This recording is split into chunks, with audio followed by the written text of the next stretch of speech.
नमस्कार दोस्तों, welcome you to GK tricks. देखिए फ्रेंड्स, जो हमने पहले एनसीईआरटी 9th क्लास की ज्योग्राफी के 6 चैप्टर के वीडियोस देखे थे, तो उन सभी वीडियो को मर्ज करके एक वीडियो में आपके सामने ये रख रहा हूँ। तो आप इस वीडियो को एंड तक देखिएगा, अपना एक बार रिवीजन अच्छे से करिएगा।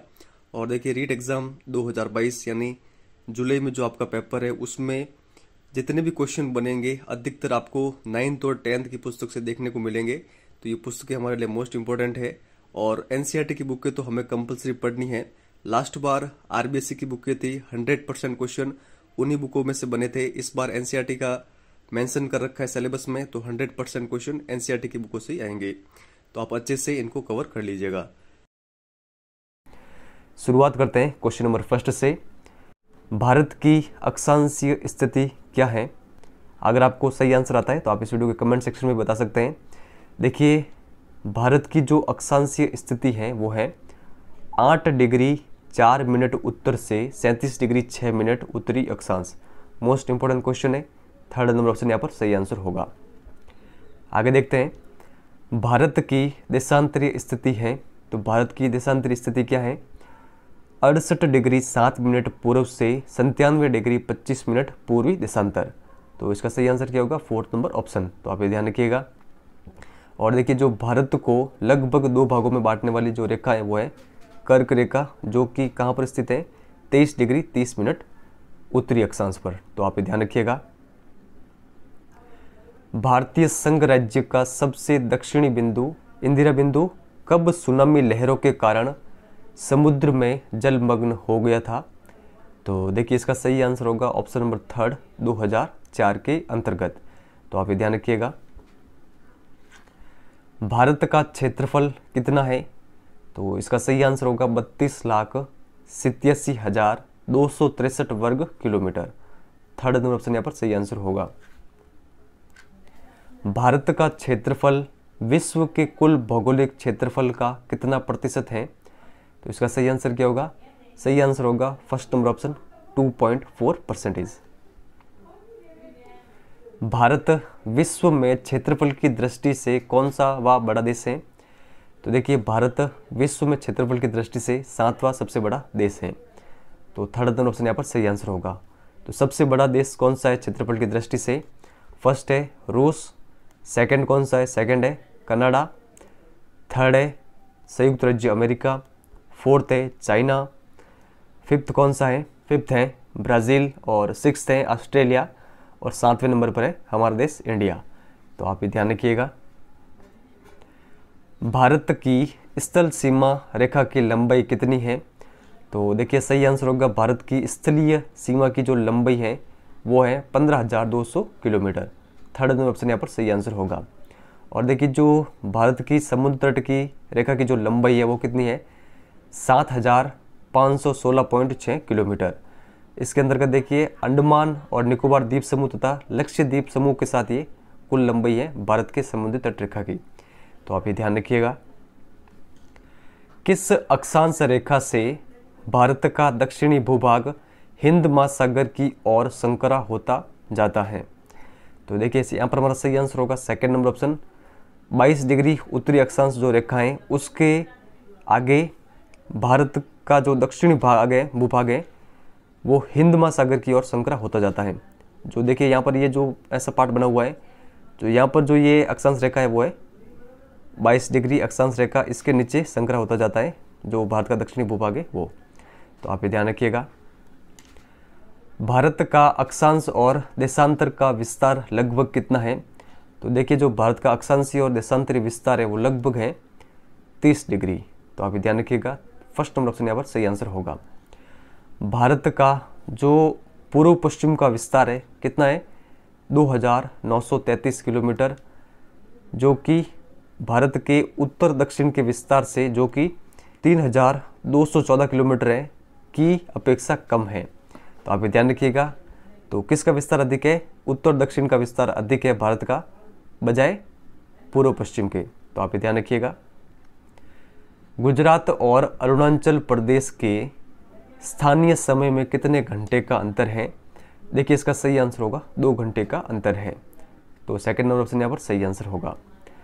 भारत की जो यमोत्तर रेखाएं वो है 82 डिग्री 30 मिनट पूर्वी देशांतर, जो कि उत्तर प्रदेश में मिर्ज़ापुर से होकर गुजरती है। क्या आप कमेंट सेक्शन में ये लिख के बता सकते हैं कि जो भारत की मानक यमुना रेखाएं ये कितने राज्यों से होकर गुजरती है? इसके लिए मैंने आगे एक क्वेश्चन और बना रखा है, अगर आपको इसका आंसर आता है तो आप बता सकते हैं कमेंट सेक्शन में। और नीचे वाला एक फैक्ट भी आप ध्यान रखिएगा, बुक के अंतर्गत दे रखा है। सन 1869 ईस्वी में स्वेज नहर के खुलने से भारत और यूरोप के बीच में लगभग 7000 किलोमीटर की दूरी कम हुई थी। तो ये फैक्ट भी आप ध्यान रखिएगा। वर्तमान में भारत में कितने राज्य और केंद्र शासित प्रदेश हैं? देखिए, इसका सही आंसर होगा वर्तमान में भारत के कुल 28 तो राज्य हैं और 8 केंद्र शासित प्रदेश हैं। तो करेक्ट आंसर होगा 4th नंबर ऑप्शन। अब देखिए ये 8 केंद्र शासित प्रदेश कौन कौन से हैं। देखिए, फर्स्ट है लद्दाख केंद्र शासित प्रदेश, और सेकंड है जम्मू एंड कश्मीर केंद्र शासित प्रदेश है, थर्ड है दिल्ली, फोर्थ है पुडुचेरी, फिफ्थ है दमन एंड दीव और दादर नगर हवेली। इन दोनों को मर्ज कर दिया गया, ये एक ही वर्तमान में केंद्र शासित प्रदेश है। सिक्स्थ कौन सा है? सिक्स्थ है चंडीगढ़, सेवन्थ है अंडमान और निकोबार द्वीप समूह, और 8वां है लक्षद्वीप। तो आप ये ध्यान रखिएगा। सन 1947 से पूर्व भारत में कितने प्रकार के राज्य थे? देखिए, सही आंसर होगा सेकंड नंबर ऑप्शन, 2 राज्य थे सन 1947 से पूर्व भारत के अंतर्गत। कौन कौन से? एक था प्रांत और दूसरा था रियासतें। देखिए, प्रांत के अंतर्गत कौन शासन करता था? वायसराय के द्वारा नियुक्त अंग्रेज अधिकारी प्रांतों पर शासन करते थे, और रियासतों का शासन स्थानीय शासकों के द्वारा किया जाता था। तो ये आप ध्यान रखिएगा। भारत के दक्षिण में कितने द्वीप समूह राष्ट्र हैं? देखिए, करेक्ट आंसर होगा ऑप्शन नंबर फर्स्ट, 2। कौन कौन से? मालदीव और श्रीलंका। भारत और किस देश के बीच में छोटा समुद्री रास्ता पाक जल संधि और मन्नार की खाड़ी है? तो ये किन किन देशों के बीच में? भारत और श्रीलंका के बीच में। सेकंड नंबर ऑप्शन यहाँ पर सही आंसर होगा। लक्षद्वीप के दक्षिण में कौन से द्वीप समूह है? सही आंसर होगा सेकंड नंबर ऑप्शन, मालदीव द्वीप समूह। कौन सा पोर्टल देश के प्राकृतिक संसाधनों, पर्यावरण एवं सतत विकास में उनकी भूमिकाओं के बारे में छात्रों के बीच जागरूकता लाने के लिए मानचित्र आधारित शिक्षा प्रदान करता है? तो ये पोर्टल कौन सा है? देखिए, इस पोर्टल का नाम है भुवन पोर्टल। करेक्ट आंसर होगा 3rd नंबर ऑप्शन। तो आप ये ध्यान रखिएगा। और जो ये भुवन पोर्टल है ये NCERT पाठ्यक्रम के आधार पर किसकी पहल है? तो NRSC और इसरो की। तो आप ये ध्यान रखिएगा। कर्क रेखा किस राज्य से नहीं गुजरती है? देखिए, कर्क रेखा राजस्थान से गुजरती है, छत्तीसगढ़ से भी गुजरती है, त्रिपुरा से भी गुजरती है। सही आंसर होगा 3rd नंबर ऑप्शन, उड़ीसा से कर्क रेखा नहीं गुजरती है। कर्क रेखा कुल कितने राज्यों से गुजरती है? तो 8 राज्यों से। 8 राज्य कौन कौन से हैं? देखिए, क्रम आप ध्यान रखिएगा, पश्चिम से पूर्व की ओर यहाँ पर ये क्रम दे रखा है। गुजरात, राजस्थान, मध्य प्रदेश, छत्तीसगढ़, झारखंड, पश्चिम बंगाल, त्रिपुरा और मिजोरम। तो आप ये ध्यान रखिएगा।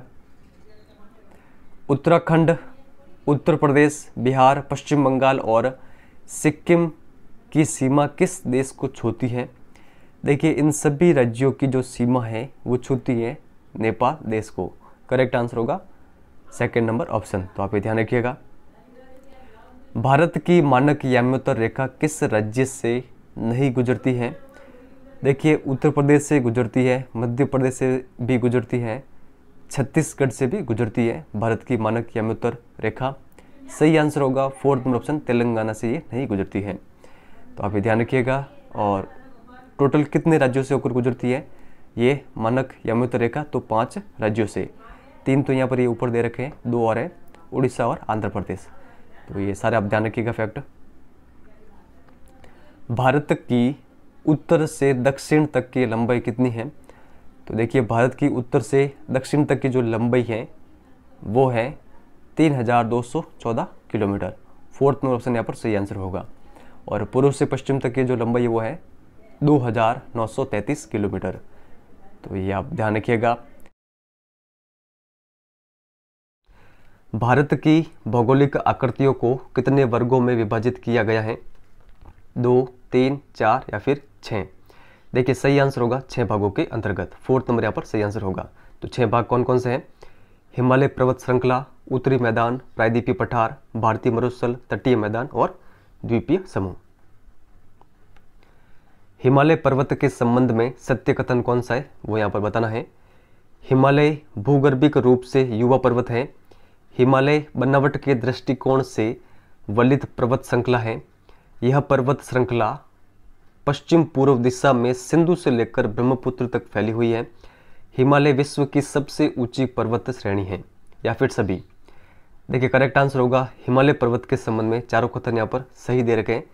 तो करेक्ट आंसर होगा ऑप्शन नंबर 5th, सभी यहाँ पर सही है। तो ये चारों फैक्ट आप ध्यान रखिएगा।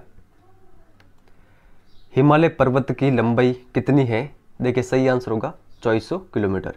2nd नंबर ऑप्शन यहाँ पर सही आंसर होगा। और हिमालय पर्वत की नीचे वाली ये विशेषता आप जरूर ध्यान रखिएगा, यह पर्वत अर्धवृत्त का निर्माण करती है। हिमालय पर्वत की चौड़ाई कश्मीर और अरुणाचल प्रदेश में क्रमशः कितनी है? देखिए सही आंसर होगा कश्मीर में इसकी चौड़ाई है 400 किलोमीटर और अरुणाचल प्रदेश के अंतर्गत है 150 किलोमीटर। तो आप ये ध्यान रखिएगा। महाहिमालय के संबंध में सत्य कथन है। यह श्रृंखला हिमालय के सबसे उत्तरी भाग में स्थित है। इसे आंतरिक हिमालय और हिमाद्री हिमालय भी कहते हैं। यह सबसे अधिक सतत श्रृंखला है। यहाँ पर 6000 मीटर की औसत ऊंचाई वाले सर्वाधिक ऊंचे शिखर हैं, या फिर सभी? देखिए सही आंसर होगा चारों कथन सत्य हैं महाहिमालय के संबंध में। करेक्ट आंसर होगा ऑप्शन नंबर 5th। तो ये आप चारों फैक्ट ध्यान रखिएगा। निम्न में से कौन सी पर्वत चोटी भारत में स्थित है?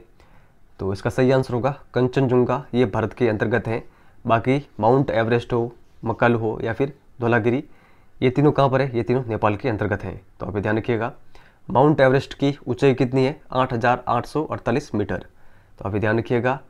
और कंचनजंगा इसकी ऊंचाई कितनी है? 8586 मीटर। इन दोनों की ऊंचाई आप जरूर ध्यान रखिएगा। बाकी की जो यहाँ पर ये दे रखी है इनको आप ध्यान नहीं रखेंगे तो भी चलेगा। अब देखिए भारत में कौन कौन सी पर्वत चोटियाँ हैं जो कि प्रमुख है?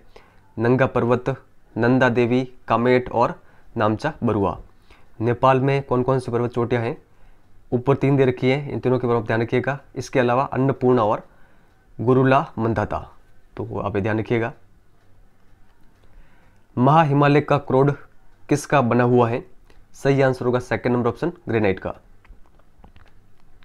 हिमाचल हिमालय या निम्न हिमालय की सबसे लंबी तथा सबसे महत्वपूर्ण श्रृंखला कौन सी है? तो देखिए करेक्ट आंसर होगा हिमाचल हिमालय या फिर निम्न हिमालय की जो सबसे लंबी और सबसे महत्वपूर्ण श्रृंखला है वो है पीर पंजाल श्रृंखला। नीचे वाले फैक्ट भी आप ध्यान रखिएगा निम्न हिमालय के संबंध में। देखिए इस श्रृंखला में कश्मीर की घाटी, हिमाचल के कांगड़ा एवं कुल्लू की घाटियाँ स्थित हैं। यह क्षेत्र पहाड़ी नगरों के लिए जाना जाता है। निम्न हिमालय की जो ऊंचाई है वो कितनी है? 3700 से लगाकर 4500 मीटर के आसपास। और इसकी औसत चौड़ाई कितनी है? तो देखिए इसकी औसत चौड़ाई है 50 किलोमीटर। तो ये सारे फैक्ट आप ध्यान रखिएगा। हिमालय की सबसे बाहरी श्रृंखला क्या कहलाती है? देखिए हिमालय की सबसे बाहरी श्रृंखला कहलाती है शिवालिक हिमालय। तो करेक्ट आंसर होगा ऑप्शन नंबर 3rd। जो शिवालिक हिमालय है इसकी चौड़ाई कितनी है? तो 10 से लेकर 50 किलोमीटर के आसपास। किन हिमालय के बीच स्थित लंबवत घाटियों को दुन के नाम से जाना जाता है? देखिए करेक्ट आंसर होगा जो दुन लंबवत घाटियां हैं ये पाई जाती है निम्न हिमालय और शिवालिक हिमालय के बीच में। करेक्ट आंसर होगा ऑप्शन नंबर 2nd। तो आप ये ध्यान रखिएगा। दुन के प्रमुख उदाहरण यहाँ पर नीचे दे रखे हैं। देहरादून है, कोटली दुन है, पाटली दुन है। तो ये आप ध्यान रखिएगा। प्रादेशिक आधार पर हिमालय पर्वतीय क्षेत्र को कितने भागों में बांटा गया है? देखिए करेक्ट आंसर होगा 4 भागों के अंतर्गत। तो 4 भाग कौन कौन से? हिमाचल हिमालय, कुमाऊं हिमालय, नेपाल हिमालय और असम हिमालय। सतलज और सिंधु नदी के बीच स्थित हिमालय के भाग को किस नाम से जाना जाता है? तो सही आंसर होगा option number 1st Punjab Himalaya के नाम से। तो आप ये ध्यान रखिएगा। और देखिए पंजाब हिमालय के अन्य नाम क्या क्या हैं। इसे कश्मीर हिमालय के नाम से भी जाना जाता है और इसे हिमाचल हिमालय के नाम से भी जाना जाता है। तो आप ये ध्यान रखिएगा।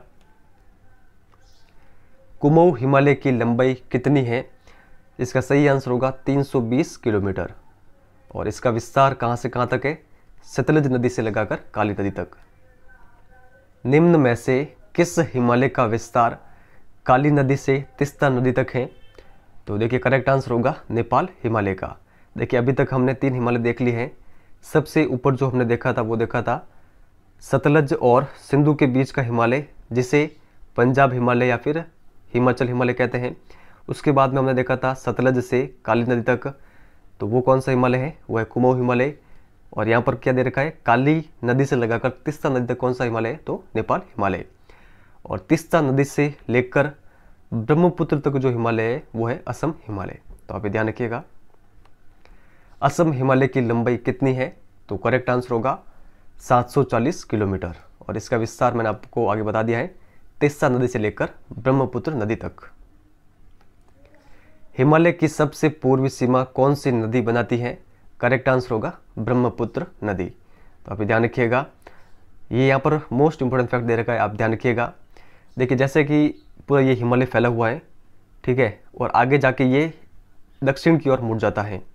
तो यहाँ पर इसके संबंध में नीचे ये फैक्ट दे रखा है, दिहांग महाखंड के बाद हिमालय दक्षिण की ओर एक तीखा मोड़ बनाते हुए भारत की पूर्वी सीमा बनाता है। मोस्ट इंपोर्टेंट फैक्ट है, तो आप ये ध्यान रखिएगा। पूर्वांचल हिमालय में कौन सी पहाड़ियाँ शामिल हैं? पटकोई पहाड़ियाँ, मिजो और मणिपुर पहाड़ियाँ, नागा पहाड़ियाँ या फिर सभी? करेक्ट आंसर होगा देखिए पूर्वांचल हिमालय के अंतर्गत ये सभी पहाड़ियाँ आती हैं। तो 4th नंबर यहाँ पर सही आंसर होगा।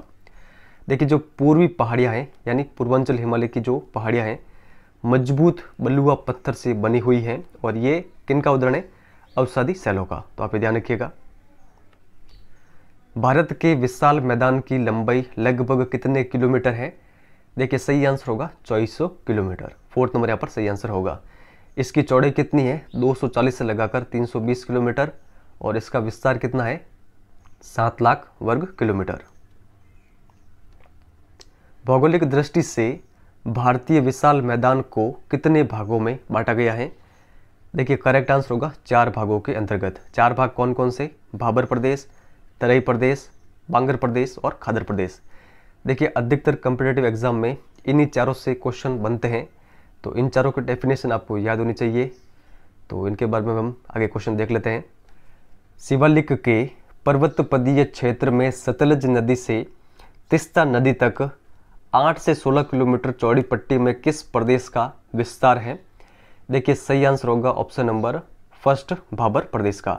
मोस्ट इंपोर्टेंट क्वेश्चन है, आप ध्यान रखिएगा। भाबर प्रदेश का विस्तार कहाँ से कहाँ तक है? तो शिवालिक के पर्वतपदीय क्षेत्र में सतलज नदी से तीस्ता नदी तक 8 से 16 किलोमीटर की चौड़ी पट्टी में। तो आप ध्यान रखिएगा। यहाँ पर आप थोड़ा सा समझ लीजिए, जैसे कि ये शिवालिक हिमालय है, यहाँ से जैसे ही जो नदियाँ नीचे आती है तो वो अपने साथ इस धरातल पर कंकर बिछा देती हैं। तो इन कंकर के नीचे से जो जल है वो बहता है, यानी भूमिगत प्रवाह होता है नदियों का। तो आप ये ध्यान रखिएगा। इसी क्षेत्र को कहा जाता है क्या? भाबर प्रदेश। तो आप ये ध्यान रखिएगा। तो यहाँ पर कंकर हो गए, मिट्टी नहीं होगी तो जो यहाँ पर ये प्रदेश है ये कृषि की दृष्टि से क्या होगा? अनुपयोगी होगा। तो आप ये ध्यान रखिएगा। यहाँ पर केवल लंबी जड़ों वाले वृक्ष पाए जाते हैं। तो ये सारे फैक्ट आप ध्यान रखिएगा। भाबर के दक्षिण के मैदान जहाँ भूमिगत जल प्रवाह फिर से धरातल पर प्रकट हो जाता है, यह प्रदेश कौन सा है?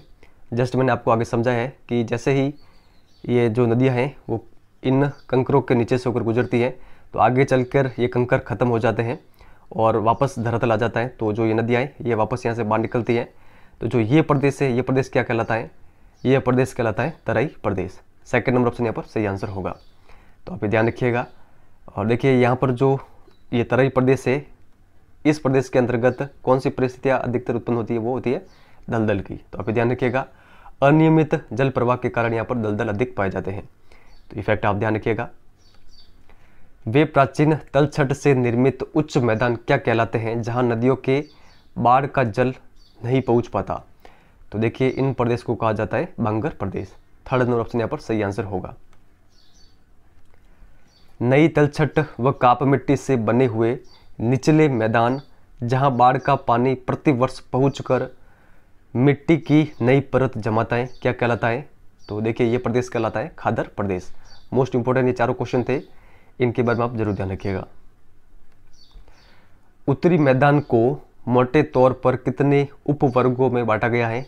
तो देखिए सही आंसर होगा 3 भागों के अंतर्गत। कौन कौन से? पंजाब हरियाणा का मैदान, गंगा का मैदान और ब्रह्मपुत्र का मैदान। झेलम, चिनाब, रावी, व्यास और सतलज नदियाँ किसकी सहायक नदियाँ हैं? देखिए 5 सहायक नदियाँ हैं सिंधु की, तो करेक्ट आंसर होगा 3rd नंबर ऑप्शन। गंगा के मैदान का विस्तार है, देखिए सही आंसर होगा गग्गर नदी से लगाकर तीस्ता नदी तक। किस नदी में स्थित माजुली विश्व का सबसे बड़ा नदीय द्वीप है? देखिए माजुली द्वीप स्थित है ब्रह्मपुत्र के अंतर्गत असम में, तो आप ध्यान रखिएगा। 2 नदियों के बीच का भाग क्या कहलाता है? देखिए सही आंसर होगा 2 नदियों के बीच का भाग दोआब प्रदेश कहलाता है। 4th नंबर यहाँ पर सही आंसर होगा। इसी प्रकार देखिए पंजाब भी एक दोआब क्षेत्र है, तो पंजाब का अर्थ क्या होता है? पंज यानी 5, आब यानी पानी, इन दोनों को मिलकर ये शब्द बना है पंजाब।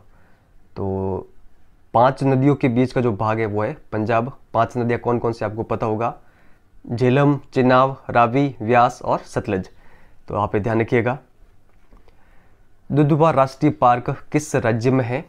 देखिए सही आंसर होगा 2nd number option, Uttar Pradesh के अंतर्गत।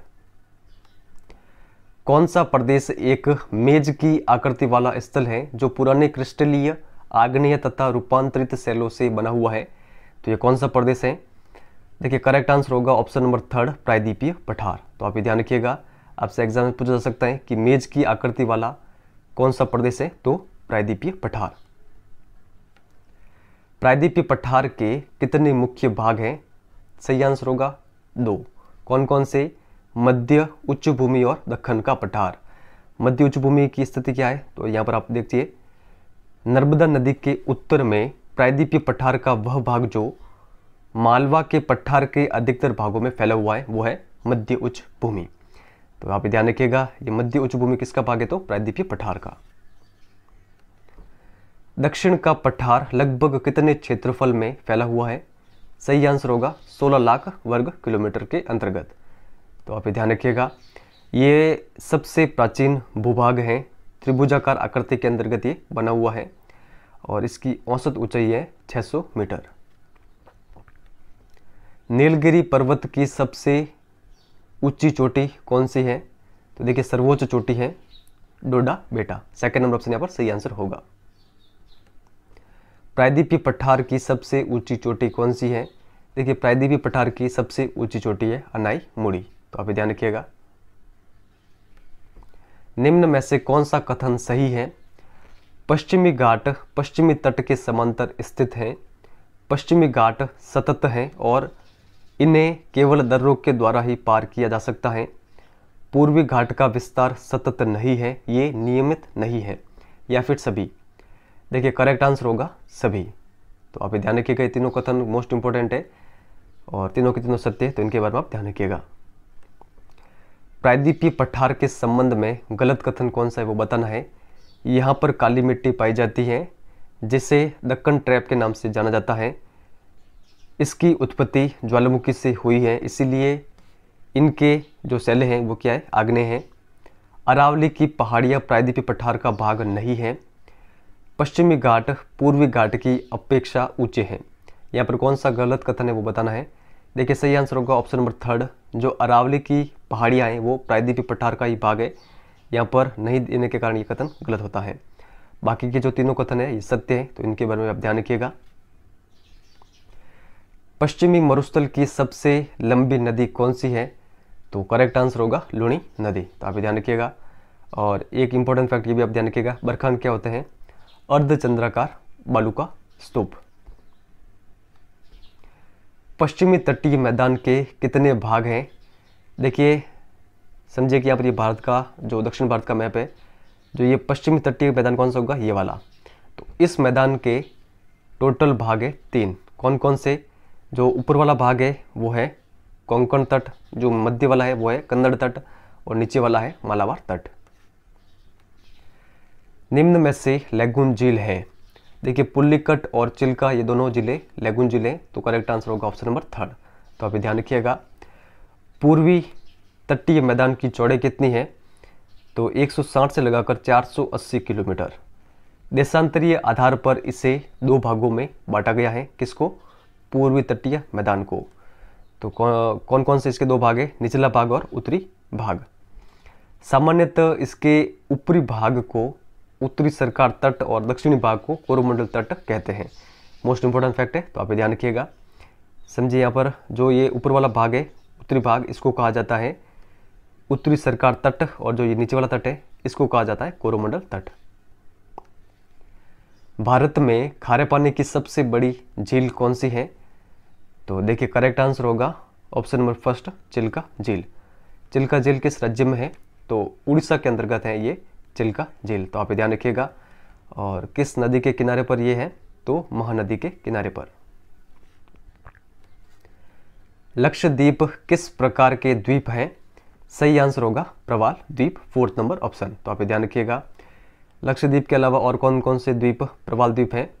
तो अमिनदीवी, मिनिकॉय, कवारती और इलायची द्वीप। तो आप ध्यान रखिएगा।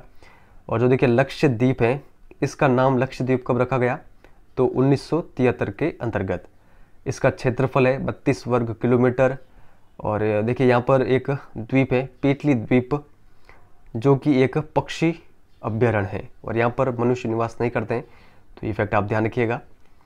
लक्षद्वीप का प्रशासनिक मुख्यालय कहाँ पर है? तो कवारती में। अंडमान और निकोबार द्वीप समूह किस प्रकार के द्वीप हैं? देखिए करेक्ट आंसर होगा 3rd नंबर ऑप्शन पर्वतीय द्वीप। अंडमान द्वीप समूह 10 डिग्री जलमार्ग के द्वारा निकोबार द्वीप समूह से अलग होते हैं। ये फैक्ट आप ध्यान रखिएगा। देखिए कुछ फैक्ट इस बुक के अंतर्गत नहीं दे रखे थे, लेकिन मैंने शामिल किए हैं जो कि हमारे एग्जाम्स के लिए मोस्ट इंपॉर्टेंट है। और नीचे जो ये फैक्ट दे रखा है, ये फैक्ट इस बुक के अंतर्गत तो नहीं है, लेकिन जो आरबीसी 11th क्लास की ज्योग्राफी है उसके अंतर्गत ये फैक्ट दे रखा है। और देखिए आप में से जिन लोगों ने भी आरबीसी 11th क्लास की ज्योग्राफी का मैराथन वीडियो हमने डाल दिया, उसको नहीं देखा है तो उसको जरूर देखना है। उसके अंतर्गत काफ़ी अधिक मैटर है। एग्जाम में उनसे बार कहीं से भी क्वेश्चन आपके नहीं मिलेंगे। और एनसीईआरटी की इस सीरीज को भी हमें फॉलो करना है, क्योंकि इस पुस्तक से डायरेक्टली क्वेश्चन बनने वाले हैं। तो हमें ईमानदारी के साथ तैयारी करनी है, चाहे एयरबेस हो, एनसीईआरटी हो, कोई भी बुक हो, हमें अच्छे से कवर करनी है। भारत का एकमात्र सक्रिय ज्वालामुखी अंडमान तथा निकोबार द्वीप समूह के किस द्वीप पर स्थित है? तो देखिए ये स्थित है बेरन द्वीप पर। तो करेक्ट आंसर होगा ऑप्शन नंबर 1। एक स्थलीय भाग जो 3 ओर से समुद्र से घिरा हो क्या कहलाता है? तो देखिए ये कहलाता है प्राय द्वीप। भारत के पूर्वी भाग में म्यांमार की सीमा का निर्धारण करने वाले पर्वतों का संयुक्त नाम क्या है? तो देखिए सही आंसर होगा Purvanchal Himalaya. 2nd number option यहाँ पर सही आंसर होगा। तो आप ध्यान रखिएगा। पर्वतीय या उच्च भूमि जो 2 पड़ोसी अपवाह द्रोणियों को एक दूसरे से अलग करती हैं क्या कहलाती हैं? तो देखिए मैं आपको डायरेक्टली आंसर बताऊंगा ताकि वीडियो देख लंबा ना बने। सही आंसर होगा जल विभाजक। तो 2nd नंबर ऑप्शन यहाँ पर सही आंसर होगा। जल विभाजक को आप यहाँ पर इस चित्र के माध्यम से समझ सकते हैं। जैसे कि कोई 2 पड़ोसी अपवाह द्रोणियाँ हैं जो कि किसी उच्च भूमि के कारण अलग अलग होती हैं, ठीक है। तो इस कारण इस पर्वतीय क्षेत्र को क्या कहा जाता है? जल विभाजक कहा जाता है। और राजस्थान की जो अरावली पर्वत है वो इसका अच्छा उदाहरण है। तो आप ध्यान रखिएगा। और देखिए विश्व की सबसे बड़ी अपवाह द्रोणी कौन सी है? तो आप ध्यान रखिएगा अमेजन नदी अपवाह द्रोणी। तो ये फैक्ट आप ध्यान रखिएगा, बुक के अंतर्गत ये दे रखा है। भारतीय नदियों को कितने मुख्य वर्गों में विभाजित किया गया है? तो देखिए 2 भागों में विभाजित किया गया है। कौन कौन सी नदियाँ? तो हिमालय की नदियाँ और प्रायद्वीपीय भारत की नदियाँ। निम्न में से कौन सा कथन सत्य है? हिमालय की नदियाँ बारहमासी नदियाँ हैं। हिमालय की नदियों ने पर्वतों को काटकर गॉर्जों का निर्माण किया है। हिमालय की नदियाँ मध्य एवं निचले भागों में विसर्प, गोखुर झील और डेल्टा का निर्माण करती हैं, या फिर सभी। देखिए हिमालय की नदियों के संबंध में तीनों कथन सत्य हैं, तो सभी हमारा करेक्ट आंसर होगा। तो देखिए इस बार रीट एग्जाम में इस प्रकार के क्वेश्चन आपसे पूछे जा सकते हैं, सत्य असत्य वाले। लास्ट बार भी पूछे गए थे। तो जितने भी ये फैक्ट है इनके बारे में आप ध्यान रखिएगा। निम्न में से कौन सा कथन गलत है वो यहाँ पर बताना है। अधिकतर प्रायद्वीपीय नदियाँ मौसमी हैं क्योंकि इनका प्रवाह वर्षा पर निर्भर करता है। प्रायद्वीपीय नदियों की लंबाई कम और छिछली है। प्रायद्वीपीय भारत की अधिकतर नदियाँ पूर्वी घाट से निकलती हैं। अधिकतर नदियाँ बंगाल की खाड़ी में गिरती हैं। जो प्रायद्वीपीय भारत की अधिकतर नदियाँ वो बंगाल की खाड़ी में गिरती हैं। तो कौन सा कथन यहाँ पर गलत है वो बताना है। देखिए सही आंसर होगा ऑप्शन नंबर 3। प्रायद्वीपीय भारत की जो अधिकतर नदियाँ हैं वो पश्चिमी घाट से निकलती है, ना कि पूर्वी घाट से। तो ये कथन गलत है, बाकी सब भी सही है। तो उन सभी के बारे में आप ध्यान रखिए। किस नदी का उद्गम मानसरोवर झील के निकट तिब्बत से होता है। तो देखिए इस नदी का नाम है सिंधु नदी। सेकंड नंबर ऑप्शन यहाँ पर सही आंसर होगा। तो अभी ध्यान रखिएगा, सिंधु नदी भारत में कहाँ पर प्रवेश करती है, तो लद्दाख में। जास्कर नदी, नुब्रा नदी, श्योक नदी, हुंजा नदी किसकी सहायक नदियाँ हैं। तो देखिए ये चारों सहायक नदियाँ हैं सिंधु की। ऑप्शन नंबर 3 यहाँ पर सही आंसर होगा। तो आप ये ध्यान रखिएगा। और नीचे वाला फैक्ट भी आप ये ध्यान रखिए, सिंधु नदी अटक में पर्वतीय क्षेत्र से बाहर निकलती है। ये फैक्ट भी आप ध्यान रखिएगा। सतलुज, व्यास, रावी, चिनाब तथा झेलम आपस में मिलकर कहाँ पर सिंधु नदी में मिल जाती हैं। तो देखिए इन सभी नदियों का संगम सिंधु नदी में कहाँ पर होता है, मिठानकोट पाकिस्तान के अंतर्गत। सिंधु नदी की कुल लंबाई कितनी है। देखिए करेक्ट आंसर होगा, सिंधु नदी की कुल लंबाई है 2900 किलोमीटर। तो यहाँ पर सेकंड नंबर ऑप्शन सही होगा। देखिए कहीं कहीं पर इसकी जो लंबाई है वो 3180 किलोमीटर भी दे रखी है। तो आप थोड़ा सा ये ध्यान रखिएगा, बुक के अंतर्गत ये फैक्ट दे रखा है। सिंधु जल समझौता संधि के अनुसार भारत सिंधु नदी प्रक्रम के संपूर्ण जल का कितने प्रतिशत उपयोग कर सकता है। तो देखिए करेक्ट आंसर होगा, भारत सिंधु नदी प्रक्रम के संपूर्ण जल का केवल 20% ही यूज कर सकता है। और भारत इस 20% जल का यूज कहाँ पर कर रहा है, तो पंजाब, हरियाणा और राजस्थान के दक्षिणी पश्चिमी भागों में सिंचाई के लिए। तो ये फैक्ट आप ध्यान रखिएगा। अलकनंदा और भागीरथी का संगम कहाँ पर होता है। तो देखिए उत्तराखंड में देवप्रयाग के अंतर्गत अलकनंदा और भागीरथी इन दोनों नदियों का संगम होता है। और वहाँ से आगे जो नदी निकलती है उस नदी को गंगा नदी के नाम से जाना जाता है। तो आप ध्यान रखिएगा, गंगा की जो मुख्य धारा है कौन सी, भागीरथी। इस भागीरथी का उद्गम कहाँ से होता है, तो गंगोत्री हिमनद से। तो ये फैक्ट आप ध्यान रखिएगा। हरिद्वार के पास गंगा पर्वतीय भाग को छोड़कर मैदानी भाग में प्रवेश करती है। सारे फैक्ट काफ़ी अधिक इंपॉर्टेंट है। तो इन सभी के बारे में आप ध्यान रखिएगा। कौन सी नदी गंगा नदी के दाहिने किनारे के समांतर बहती है। देखिए सही आंसर होगा ऑप्शन नंबर 3, यमुना नदी। तो थर्ड नंबर ऑप्शन यहाँ पर सही आंसर होगा। यमुना नदी इलाहाबाद में गंगा नदी में मिल जाती है। गंगा नदी की कुल लंबाई कितनी है, 2525 किलोमीटर। तो आप ये ध्यान रखिएगा। कौन सी नदी नेपाल हिमालय से निकलती है। देखिए घाघरा, कोसी और गंडक ये तीनों नेपाल हिमालय से निकलने वाली नदियां हैं। और ये तीनों की तीनों किसकी सहायक नदियां हैं, तो गंगा की। तो यहाँ पे ध्यान रखिएगा। नीचे एक महत्वपूर्ण परियोजना दे रखी है, नमामि गंगे परियोजना। ये देखिए एक एकीकृत संरक्षण मिशन है। इसमें राष्ट्रीय नदी गंगा से संबंधित 2 उद्देश्य रखे गए हैं। क्या क्या, प्रदूषण के प्रभाव को कम करना और इनके यानी गंगा नदी के संरक्षण एवं कायाकल्प को पूरा करना। तो आप ये ध्यान रखिएगा। गंगा डेल्टा का सबसे उत्तरी बिंदु कौन सा है। सही आंसर होगा सेकंड नंबर ऑप्शन, फरक्का। तो आप ये ध्यान रखिएगा। और फरक्का से ही गंगा नदी 2 भागों में बट जाती है। तो आप ये ध्यान रखिएगा। इसकी जो मुख्य धारा है वो तो बांग्लादेश के अंतर्गत जाती है, और जो इसकी एक अन्य धारा है वो कलकत्ता की ओर जाती है, दक्षिण की ओर। तो आप ये ध्यान रखिएगा।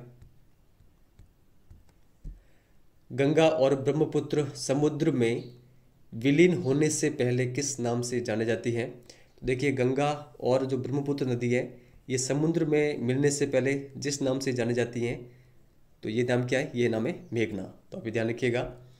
और देखिए यहाँ पर जो डेल्टा का निर्माण होता है तो उस डेल्टा का नाम क्या है, सुंदरबन डेल्टा। और ये नाम किस कारण पड़ा, तो यहाँ पर एक पादप मिलता है सुंदरी पादप, इस कारण। विश्व का सबसे बड़ा और तेजी से वृद्धि करने वाला डेल्टा है सुंदरबन डेल्टा, और यहाँ पर रॉयल बंगाल टाइगर पाए जाते हैं। ये सारे फैक्ट आप ध्यान रखिएगा। वह स्थान जो सिंधु तथा गंगा नदी तंत्रों के बीच जल विभाजक पर स्थित है, तो इस स्थान का नाम क्या है। देखिए, इस प्रकार के क्वेश्चन या फैक्ट केवल आरबीएससी और एनसीईआरटी बुकों के अंतर्गत मिलते हैं और यहीं से क्वेश्चन पुटअप होते हैं, तो इनके बारे में आप ध्यान रखिएगा। सही आंसर होगा, इस नगर का नाम है अंबाला नगर। तो आप ध्यान रखिएगा। अंबाला से सुंदरवन तक का जो मैदान है, इसकी जो लंबाई है वो है लगभग 1800 किलोमीटर। तो ये फैक्ट आप ध्यान रखिएगा। चेमायुंगडुंग हिमनद से किस नदी का उद्गम होता है। देखिए, इस नदी का नाम है ब्रह्मपुत्र नदी। और नीचे वाले फैक्ट भी आप ध्यान रखिएगा। ब्रह्मपुत्र की लंबाई सिंधु नदी से कुछ अधिक है। तो देखिए, सत्य या असत्य वाले क्वेश्चन में आपसे इस प्रकार का फैक्ट आ सकता है कि ब्रह्मपुत्र की जो लंबाई है वो सिंधु नदी से अधिक है या फिर कम है। तब आपको पता होना चाहिए कि ब्रह्मपुत्र की जो लंबाई है वो अधिक है, किससे, सिंधु नदी से। और ब्रह्मपुत्र हिमालय के समांतर पूर्व की ओर बहती है, ये फैक्ट भी आप ध्यान रखिएगा। कौन सी नदी नामचा बरवा सिक्कर के पास पहुंचकर अंग्रेजी के यू अक्षर जैसा मोड़ बनाकर भारत के अरुणाचल प्रदेश में गॉर्ज के माध्यम से प्रवेश करती हैं, तो इस नदी का नाम क्या है। देखिए, इस नदी का नाम है ब्रह्मपुत्र नदी। तो आप ध्यान रखिएगा, जहाँ पर ये भारत में प्रवेश करती है वहाँ पर इसको दिहांग के नाम से जाना जाता है। बाद में जब ये असम में प्रवेश करती है, ठीक है, और असम में कौन कौन सी नदियाँ, दिबांग, लोहित, कैनुला और अन्य नदियाँ सब मिलकर जब ये असम में आती हैं, दिहांग नदी, तब वहाँ पर इसको किस नाम से जाना जाता है, ब्रह्मपुत्र के नाम से जाना जाता है। तो ये सारे फैक्ट आप ध्यान रखिएगा। और नीचे वाला फैक्ट भी आप ध्यान रखिएगा। ब्रह्मपुत्र नदी को तिब्बत में सांगपो नदी के नाम से जाना जाता है। बांग्लादेश में इसे जमुना के नाम से जाना जाता है। गंगा नदी को बांग्लादेश में पद्मा के नाम से जाना जाता है। तो ये फैक्ट आप ध्यान रखिएगा। किस नदी में सिल्ट निक्षेपण की मात्रा बहुत अधिक होती है। देखिए, सही आंसर होगा थर्ड नंबर ऑप्शन, ब्रह्मपुत्र नदी के अंतर्गत। देखिए, ब्रह्मपुत्र नदी के अंतर्गत विश्व का सबसे बड़ा नदी द्वीप स्थित है, जिसका नाम है माजुली। ये फैक्ट आप ध्यान रखिएगा। प्रायद्वीपीय भारत में मुख्य जल विभाजक का निर्माण किसके द्वारा होता है। तो देखिए, मुख्य जल विभाजक का निर्माण होता है पश्चिमी घाट के द्वारा। फर्स्ट नंबर ऑप्शन यहाँ पर सही आंसर होगा। नीचे वाले फैक्ट भी देख लेते हैं। महानदी, गोदावरी, कृष्णा, कावेरी जो नदियाँ हैं ये पूर्व की ओर बहती हैं और डेल्टा बनाकर कहाँ पर गिरती है, बंगाल की खाड़ी के अंतर्गत। नर्मदा और तापी दो ऐसी नदियाँ हैं जो पश्चिम की ओर बहती है और कहाँ पर गिरती है, अरब सागर में क्या बनाकर, तो जवार नदमुख बनाकर। तो ये फैक्ट आप ध्यान रखिएगा। किस नदी का उद्गम मध्य प्रदेश में अमरकंटक पहाड़ी के निकट है। तो देखिए, इस नदी का नाम है नर्मदा नदी। तो आप ध्यान रखिएगा। जबलपुर के निकट नर्मदा नदी पर एक जलप्रपात है जिसका नाम है धुआंधार जलप्रपात। नर्मदा नदी के संरक्षण के लिए मध्य प्रदेश की सरकार के द्वारा एक परियोजना चलाई गई है जिसका नाम है नमामि देवी नर्मदे। तो यहाँ पे ध्यान रखिएगा। किस नदी का उद्गम मध्य प्रदेश के बैतूल जिले में सतपुड़ा की श्रृंखलाओं में स्थित है। यहाँ पर इस श्रृंखला है, तो सतपुड़ा की श्रृंखलाओं में किस नदी का उद्गम स्थल है। करेक्ट आंसर होगा ऑप्शन नंबर सेकंड, ताप्ती नदी का। तो आप ध्यान रखिएगा, जो तापी नदी है ये नर्मदा नदी के समांतर एक भ्रंश घाटी में बहती है। पश्चिम की ओर बहने वाली प्रमुख नदियाँ कौन कौन सी हैं, तो साबरमती है, माही है, भारत पूजा और पेरियार नदी। इनके अलावा दो नदी आगे हमने देख ली है, नर्मदा और तापी, जो कि पश्चिम की ओर बहने वाली नदियाँ हैं और ये कहाँ पर अपना जल लेके जाती है, अरब सागर की ओर। तो आप ध्यान रखिएगा। प्रायद्वीपीय भारत की सबसे बड़ी नदी कौन सी है। देखिए, करेक्ट आंसर होगा गोदावरी नदी, और इसी नदी का सबसे बड़ा अपवाह तंत्र है दक्षिण भारत के अंतर्गत। तो आपसे एग्जाम में इस प्रकार का क्वेश्चन आ सकता है कि दक्षिण भारत की ऐसी कौन सी नदी है जिसका जो अपवाह क्षेत्र है वो सबसे बड़ा है, तो वो है गोदावरी नदी। महाराष्ट्र के नासिक जिले में पश्चिमी घाट की ढालों से गोदावरी नदी निकलती है। इसकी लंबाई है लगभग 1500 किलोमीटर। तो आप ये ध्यान रखिएगा। बड़े आकार और विस्तार के कारण किसे दक्षिण गंगा कहा जाता है? सही आंसर होगा थर्ड नंबर ऑप्शन, गोदावरी नदी को। गोदावरी नदी की सहायक नदियाँ कौन कौन सी हैं? पूर्णा, वर्धा, प्राणहिता, मांजरा, वैनगंगा और पेनगंगा। तो आप ध्यान रखिएगा। निम्न में से किस नदी की अपवाह द्रोणी महाराष्ट्र, छत्तीसगढ़, झारखंड और उड़ीसा में है? तो देखिए सही आंसर होगा महाराष्ट्र, छत्तीसगढ़, झारखंड और उड़ीसा में किस अपवाह द्रोणी का विस्तार है? तो इस नदी का नाम है महानदी। तो आप ध्यान रखिएगा। महानदी का उद्गम कहाँ से होता है? तो छत्तीसगढ़ की उच्च भूमि से। इसकी लंबाई है 860 किलोमीटर। कौन सी नदी महाराष्ट्र के पश्चिम घाट में महाबलेश्वर के निकट एक स्रोत से निकलकर लगभग 1400 किलोमीटर बहकर बंगाल की खाड़ी में गिरती है? तो देखिए सही आंसर होगा ऑप्शन नंबर सेकंड, कृष्णा नदी। तो आप ध्यान रखिएगा। कृष्णा नदी की सहायक नदी कौन कौन सी है? तुंगभद्रा, यहाँ पर ये कोयना होगा, कोयना नदी, और घाटप्रभा नदी, मुसी नदी और भीमा नदी। तो आप इन सभी के बारे में ध्यान रखिएगा। विस्तार की अगर हम बात करें तो कहाँ कहाँ पर इन कृष्णा नदी द्रोणी का विस्तार है? महाराष्ट्र, कर्नाटक और आंध्र प्रदेश के अंतर्गत।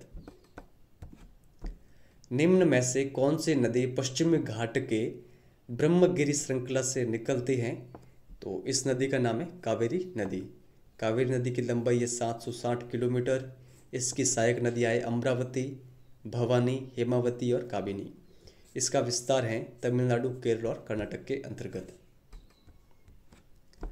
भारत का दूसरा सबसे बड़ा जलप्रपात शिव समुद्रम जलप्रपात किस नदी पर स्थित है?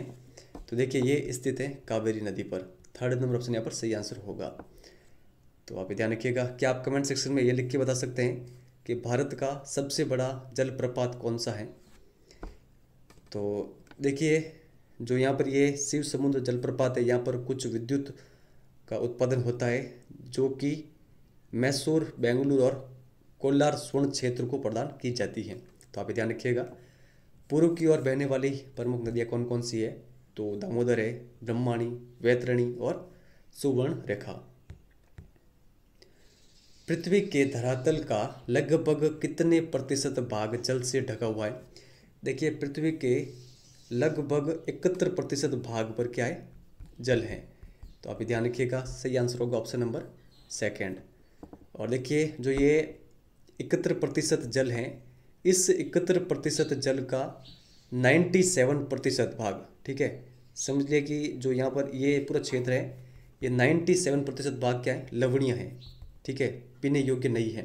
केवल जो ये 3% भाग है ये स्वच्छ जल के रूप में उपलब्ध है।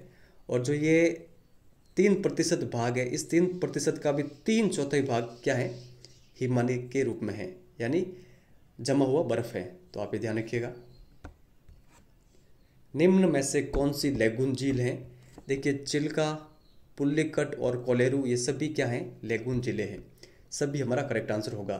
देखिए मैंने आपको आरबीसी की वीडियो के अंतर्गत चिल्का झील कहाँ पर है, पुल्लिकट झील कहाँ पर है, कोलेरू झील कहाँ पर है, ये सभी आपको बता रखी है। अगर आपने उन वीडियोज़ का रिवीजन कर रखा है तो आप आसानी से इसका आंसर बता पाएंगे। तो क्वेश्चन क्या है? क्वेश्चन ये है कि ये तीनों जिले किन किन राज्यों के अंतर्गत है, वो आपको कमेंट सेक्शन में लिख के बताना है।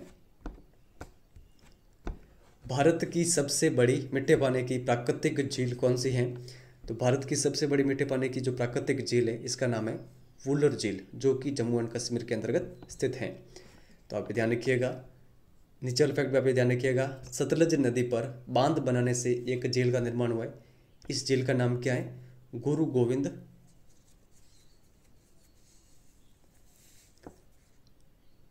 सागर झील। तो आप ध्यान रखिएगा। अब देखिए कुछ इंपॉर्टेंट फैक्ट यहाँ पर दे रखा है, वो आप ध्यान रखिएगा। किस संबंध में? राष्ट्रीय नदी संरक्षण परियोजना के संबंध में। देश में नदी सफाई कार्यक्रम का शुभारंभ कब हुआ था? 1985 के अंतर्गत गंगा एक्शन प्लान के साथ आरंभ हुआ। वर्ष 1995 में राष्ट्रीय नदी संरक्षण योजना के तहत अन्य नदियों को जोड़ने के लिए गंगा कार्य योजना का विस्तार किया गया। और जो राष्ट्रीय नदी संरक्षण परियोजना यानी NRCP है, इसका उद्देश्य क्या है? नदियों के जल प्रदूषण को कम करके जल की गुणवत्ता में सुधार करना है।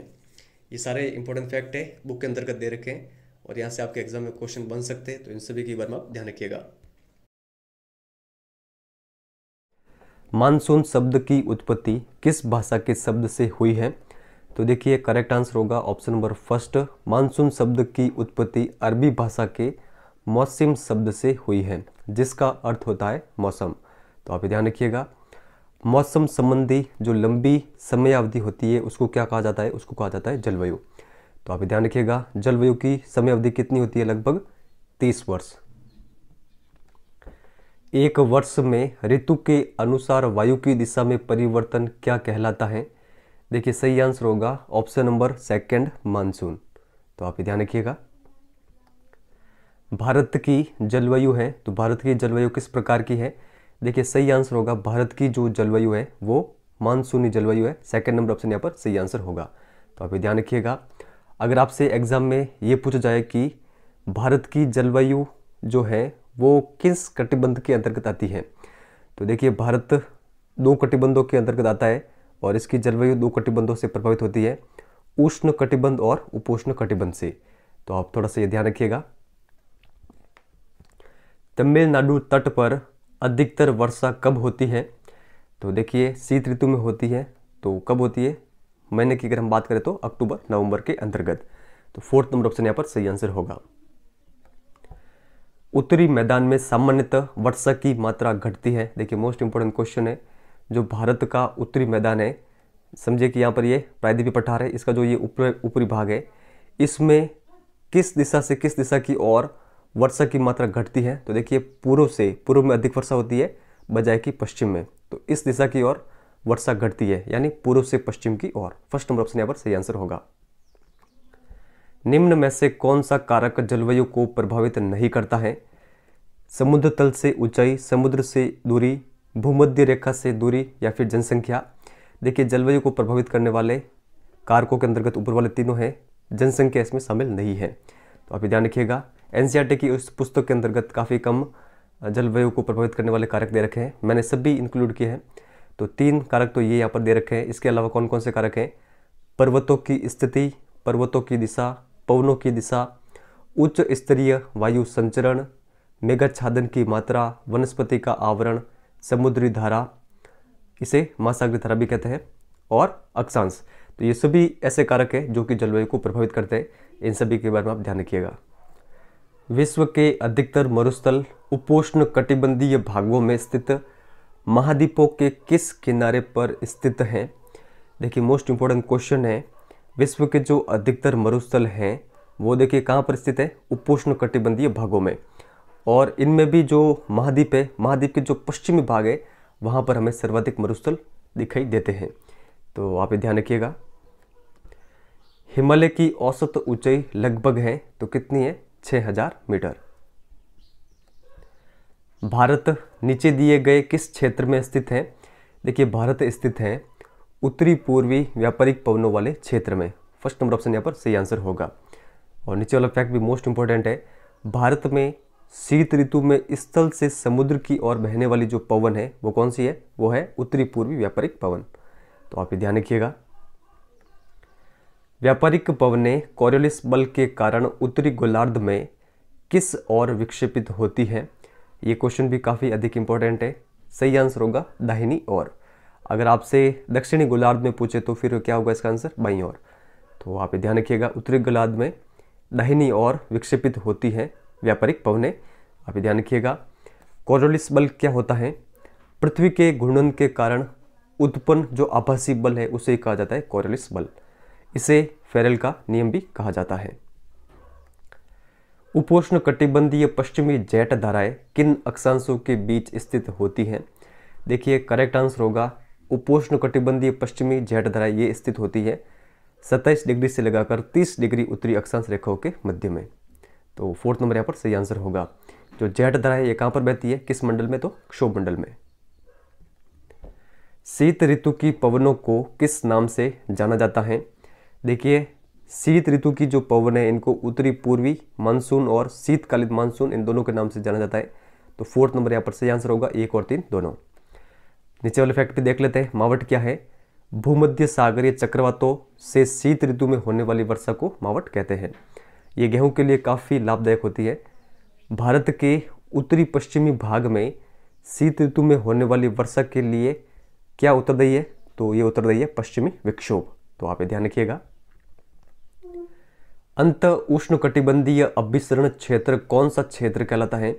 देखिए, जो विषुवत रेखीय क्षेत्र है ये अंत उष्णकटिबंधीय अभिसरण क्षेत्र कहलाता है। फर्स्ट नंबर ऑप्शन यहाँ पर सही आंसर होगा।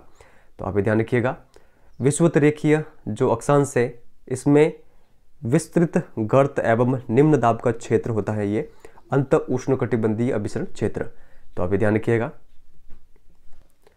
भारत में मानसून का आगमन कब होता है? देखिए, सही आंसर होगा भारत में मानसून का आगमन जून के प्रारंभ में होता है। सेकंड नंबर ऑप्शन यहाँ पर सही आंसर होगा। आगे देखते हैं, भारत में किसने एक सूत्र में बांधने वाला समझा जाता है? तो किसको माना जाता है? देखिए, मानसून को भारत में एक सूत्र में बांधने वाला समझा जाता है। तो आप इफेक्ट ध्यान रखिएगा। भारत में सर्वाधिक वर्षा वाले 2 महीने कौन से हैं? देखिए, अप्रैल और मई के अंतर्गत तो वर्षा शुरू ही नहीं होती है, तो ये ऑप्शन नहीं होंगे। जनवरी फरवरी में भी वर्षा नहीं होती, ये भी नहीं होंगे। और सितंबर अक्टूबर जो मानसून का जो वापसी वाला टाइम पीरियड होता है वो होता है, तो ये भी नहीं होगा। तो इसका सही आंसर क्या होगा? फोर्थ नंबर ऑप्शन जुलाई अगस्त।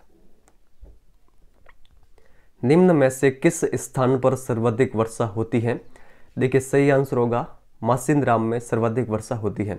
क्या आप कमेंट सेक्शन में ये लिख के बता सकते हैं कि मासिंद्राम किस राज्य के अंतर्गत स्थित है? निम्न में से कौन सी भारत में शीत ऋतु की विशेषता है? देखिए, भारत में शीत ऋतु की विशेषता क्या है? दिन तो होता है गर्म और रात होती है ठंडी। सेकंड नंबर ऑप्शन यहाँ पर सही आंसर होगा। तो अभी ध्यान रखिएगा। नीचे वाला फैक्ट देखते हैं, लू का अर्थ क्या होता है? गर्म हवा। तो ये आप ध्यान रखिएगा। मार्च से मई तक भारत में कौन सी ऋतु होती है? तो देखिए, मार्च से मई तक भारत में जो ऋतु होती है वो होती है ग्रीष्म ऋतु। जून से वर्षा ऋतु शुरू हो जाती है, आप सभी को पता होगा। तो आप थोड़ा सा ये ध्यान रखिएगा। भारत में शीत ऋतु का समय कब से कब तक होता है? देखिए, शीत ऋतु का भारत में समय होता है नवंबर से फरवरी तक। सेकंड नंबर ऑप्शन यहाँ पर सही आंसर होगा। वह राज्य जहां दिन और रात के तापमान में अधिक अंतर नहीं पाया जाता है, वह कौन सा राज्य है? राजस्थान, मध्य प्रदेश, महाराष्ट्र या फिर केरल? देखिए, सही आंसर होगा केरल। फोर्थ नंबर यहाँ पर सही आंसर है। देखिए, जो भी क्षेत्र हैं जो कि भूमध्य रेखा के समीप है वहाँ पर सबसे कम तापांतर रहता है। तो आप थोड़ा सा ये ध्यान रखिएगा। किन पवनों के कारण मालाबार तट पर वर्षा होती है? तो देखिए, सही आंसर होगा दक्षिणी पश्चिमी मानसून पवनों से मालाबार तट पर वर्षा होती है। आप ये ध्यान रखिएगा। गर्मी के मौसम में उत्तरी मैदानों में बहने वाली गर्म व शुष्क हवा, इसको क्या कहा जाता है? इसको कहा जाता है लू। तो आप ये ध्यान रखिएगा। लू किन क्षेत्रों में बहती है? तो उत्तरी मैदानों के अंतर्गत गर्मी के मौसम में। ग्रीष्म ऋतु में पूर्वी मानसूनी वर्षा के कारण कहां पर आम्र वर्षा होती है, जिसके कारण आम जल्दी पक जाते हैं? तो देखिए, ग्रीष्म ऋतु में पूर्व मानसूनी वर्षा के कारण जो ये वर्षा होती है ये होती है केरल और कर्नाटक के अंतर्गत, जिसे आम्र वर्षा के नाम से जाना जाता है। पश्चिमी बंगाल में वैशाख के महीने में होने वाली मूसलाधार वर्षा और हिमवृष्टि को किस नाम से जाना जाता है? तो देखिए, सही आंसर होगा काल बैसाखी के नाम से। ठंडी पेरू जलधारा के स्थान पर अस्थायी तौर पर गर्म जलधारा के विकास को क्या नाम दिया गया है? देखिए, सही आंसर होगा first number option El Nino. तो आप ध्यान रखिएगा। अल नीनो किस प्रकार की पवनें? गर्म पवनें हैं। इसका भारत पर क्या प्रभाव पड़ता है? देखिए, इसका भारत पर 2 प्रमुख प्रभाव पड़ते हैं। भारत में जो मानसून है वो देरी से आता है और भारत का जो मानसून है वो कमज़ोर रहता है। तो आप ध्यान रखिएगा। नीचे वाले फैक्ट भी देखते हैं। अल नीनो स्पेनिश शब्द है जिसका अर्थ होता है बच्चा। बच्चा का अर्थ किससे लिया गया है? बेबी क्राइस्ट से। तो आप ये तो ध्यान रखिएगा। और देखिए, नीचे वाले फैक्ट भी देखते हैं। अल नीनो समुद्र की सतह के तापमान को बढ़ा देती है और व्यापारिक पवनों को शिथिल कर देती है। मोस्ट इंपोर्टेंट फैक्ट है, तो आप ये ध्यान रखिएगा। पूर्वी राजस्थान में मानसून कब तक पहुंचता है? देखिए, आप इस बात का जरूर ध्यान रखें कि राजस्थान के आगे यहाँ पर पूर्वी राजस्थान लिखा हुआ है। देखिए, पूर्वी राजस्थान में मानसून पहुंचता है जुलाई के प्रारंभ में। अगर यहाँ पर दक्षिणी राजस्थान होता तो फिर जून के अंत में राजस्थान में मानसून प्रवेश कर लेता है, लगभग 25 जून को। दिल्ली में मानसून लगभग 29 जून तक पहुंच जाता है। तो ये फैक्ट आप ध्यान रखिएगा, बुक के अंतर्गत दे रखा है। मानसून प्रायद्वीप के उत्तरी भाग से पूरी तरह कब हट जाता है? देखिए, ये प्रायद्वीपीय भाग है भारत का, और इसका जो उत्तरी भाग है यहाँ से मानसून पूरी रूप से कब वापसी कर लेता है? सही आंसर होगा मध्य अक्टूबर, सेकंड नंबर ऑप्शन। तो आप ये ध्यान रखिएगा। नीचे वाले फैक्ट भी देख लेते हैं। भारत के उत्तरी पश्चिमी राज्यों में मानसून की वापसी का टाइम पीरियड है सितंबर का जो आरंभिक सप्ताह है वो, और प्रथम सप्ताह दिसंबर तक पूरे देश में मानसून की वापसी हो जाती है। तो ये तीनों फैक्ट आप ध्यान रखिएगा, फर्स्ट ये और नीचे वाले ये दो फैक्ट। पश्चिमी तट के भागों एवं उत्तरी पूर्वी भारत में लगभग कितने सेंटीमीटर वर्षा होती है? देखिए, सही आंसर होगा लगभग 400 सेंटीमीटर। किस महीने में उच्च तापमान एवं आर्द्रता वाली अवस्था के कारण दिन का मौसम असह्य हो जाता है? इससे सामान्यतः क्यार की उमस कहते हैं। तो ये टाइम पीरियड कब होता है? सही आंसर होगा ऑप्शन नंबर 4 अक्टूबर नवंबर के अंतर्गत। भारत में कहां पर दैनिक तापांतर सर्वाधिक होता है? देखिए, सही आंसर होगा थार मरुस्थल में भारत का दैनिक तापांतर सर्वाधिक होता है। तो आप ये ध्यान रखिएगा, फर्स्ट नंबर ऑप्शन यहाँ पर सही आंसर होगा। ऐसी वनस्पति जिस पर लंबे समय तक मानवीय प्रभाव नहीं पड़ा है उसे क्या कहा जाता है? देखिए, इस प्रकार की वनस्पति को कहा जाता है अक्षत वनस्पति।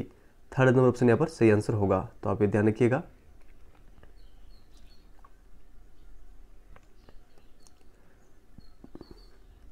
नीचे वाले फैक्ट भी देख लेते हैं। मूल रूप से जो भारतीय वनस्पति है उसको देशज कहा जाता है। जो पौधे भारत के बाहर से आए हैं उन्हें विदेशज कहा जाता है। तो ये फैक्ट बुक के अंतर्गत दे रखा है, इनके बारे में ध्यान रखिएगा। शंकुधारी वन कहाँ पर मिलते हैं? मोस्ट इंपोर्टेंट क्वेश्चन है। शंकुधारी वन हमें मिलते हैं पर्वतों के ढलानों पर। सेकंड नंबर ऑप्शन यहाँ पर सही आंसर होगा। नीचे वाला फैक्ट भी मोस्ट इंपोर्टेंट है, इसके बारे में आप ध्यान रखिएगा। वन किस प्रकार का एक संसाधन है? तो वन एक नवीकरण योग्य संसाधन है। निम्न में से कौन सा वनस्पति का प्रकार है? उष्णकटिबंधीय सदाबहार वन या वर्षा वन, उष्णकटिबंधीय पर्णपाती वन, उष्णकटिबंधीय कंटीले वन एवं झाड़ियाँ, पर्वतीय वन, मैग्रोव वन या फिर सभी? देखिए, सही आंसर होगा सभी। यहाँ पर जितने भी ये प्रकार दे रखे हैं ये किन के प्रकार है? वनस्पतियों के। तो आप ध्यान रखिएगा। नीचे दिए गए स्थानों पर कौन से वन मिलते हैं? पश्चिमी घाट के पश्चिमी ढाल पर, अंडमान निकोबार द्वीप समूह में, उत्तरी पूर्वी भारत में बंगाल, असम, मेघालय और तराई प्रदेश में। तो इन सभी स्थानों पर कौन से वन मिलते हैं? देखिए, सही आंसर होगा सदाबहार वन। इन्हें वर्षा वन के नाम से भी जाना जाता है। आप ध्यान रखिएगा सदाबहार वन कहाँ कहाँ पर पाए जाते हैं। आगे देखते हैं। निम्न में से कौन सी विशेषता सदाबहार वन की नहीं है? ये वन 200 सेंटीमीटर से अधिक वर्षा वाले क्षेत्रों में मिलते हैं। इन वनों में वार्षिक औसत तापमान 24 डिग्री सेल्सियस के लगभग रहता है। इन वनों में मुख्य रूप से रबड़, महोगनी, आबनूस जिसे एबोनी भी कहा जाता है, लोहकास्ट, सिनकोना मिलते हैं। यह पश्चिमी राजस्थान में भी देखने को मिलते हैं। देखिए, सदाबहार वनों के संबंध में फोर्थ नंबर ऑप्शन गलत दे रखा है, बाकी सभी सही है। तो इन सभी के बारे में आप ध्यान रखिएगा। सदाबहार वनों का शोषण कम होता है क्योंकि इनकी लकड़ी कठोर होती है। तो ये कथन सही है, इनकी लकड़ी कठोर है, इसके कारण सदाबहार वनों को नहीं काटा जाता है। एक ही स्थान पर विभिन्न प्रकार के वृक्ष पाए जाते हैं और वर्ष भर हरे भरे रहते हैं। देखिए, जब एक ही स्थान पर एक ही प्रकार के वन रहते हैं तो उनको काटने में काफ़ी अधिक आसानी रहती है, लेकिन सदाबहार वनों में एक ही स्थान पर अलग अलग प्रकार के वन और झाड़ियाँ पाई जाती है, जिस कारण वृक्षों को काटने में काफ़ी दिक्कत होती है। इसलिए सदाबहार वनों का जो शोषण है वो कम होता है। वृक्षों, लताओं एवं छोटे छोटे पौधों की सघनता होती है, जिससे वृक्षों को काटने में असुविधा होती है। परिवहन के साधनों की कमी है। जो जहाँ पर देखिए सदाबहार वन है उन क्षेत्रों में परिवहन की कमी है, इस कारण भी इन वनों का शोषण कम हो रहा है। तो चारों कथन यहाँ पर सही दे रखे हैं, तो सभी इसका सही आंसर होगा। तो आप ये ध्यान रखिएगा। आर्थिक दृष्टि से जो सदाबहार वन है इनका उपयोग नहीं है। मोस्ट इंपॉर्टेंट फैक्ट आप ये ध्यान रखिएगा, सदाबहार वनों की ऊंचाई 60 मीटर और इससे अधिक होती है। और देखिए आरबीसी के अंतर्गत अलग फैक्ट दे रखा है, जो एनसीईआरटी वाली ये पुस्तक है इसके अंतर्गत इन वनों की ऊंचाई 60 मीटर दे रखी है। एक सींग वाले गैंडे कहाँ पर मिलते हैं? देखिए सही आंसर होगा सेकंड नंबर ऑप्शन, असम और पश्चिम बंगाल में। पतझड़ वनों के लिए कितनी वर्षा आवश्यक है? देखिए सही आंसर होगा 70 से लगाकर 200 सेंटीमीटर। सेकंड नंबर ऑप्शन यहाँ पर सही आंसर होगा। तो आप ये ध्यान रखिएगा। ये वन शुष्क काल में अपने पत्ते गिरा देते हैं 6 से 8 सप्ताह के लिए। कौन से वन? पतझड़ वन। और जो ये पतझड़ वन है इनके 4 प्रमुख क्षेत्र हैं। कौन कौन से? उत्तरी पर्वतीय प्रदेश के निचले भाग, विंध्याचल, सतपुड़ा पर्वत, छोटा नागपुर का पठार और असम की पहाड़ियाँ। इसके अलावा पूर्वी घाट का दक्षिणी भाग और पश्चिमी घाट का प्रतिपवन पूर्वी क्षेत्र। तो आप ये ध्यान रखिएगा। उष्णकटिबंधीय पर्णपाती वन को कितने भागों में बांटा गया है? देखिए सही आंसर होगा 2 भागों के अंतर्गत।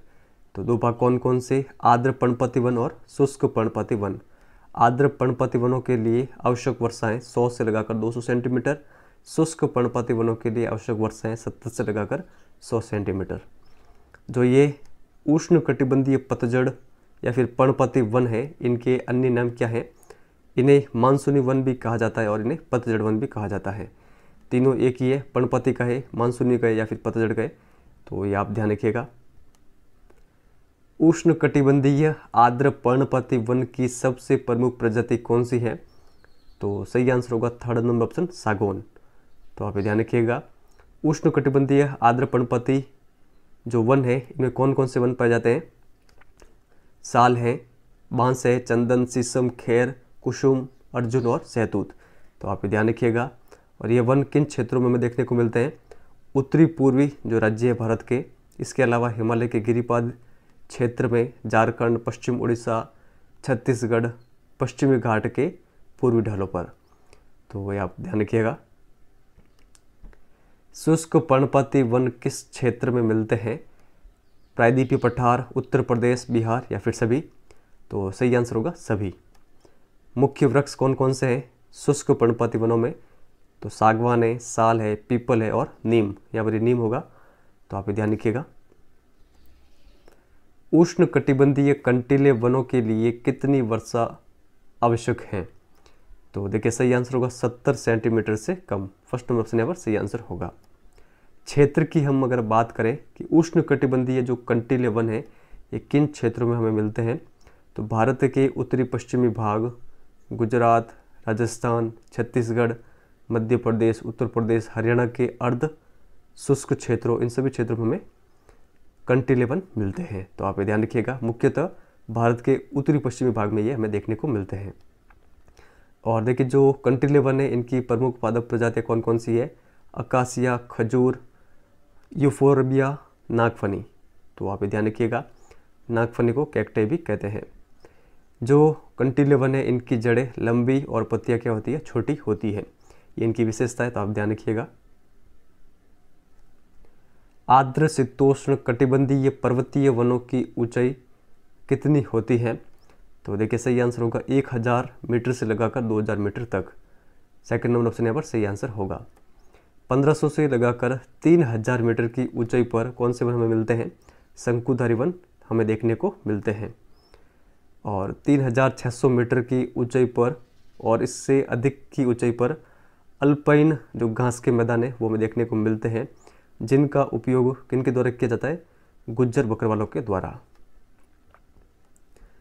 तटवर्ती क्षेत्रों में जहां ज्वार भाटा आता रहता है उस क्षेत्र में कौन सी वनस्पति मिलती है?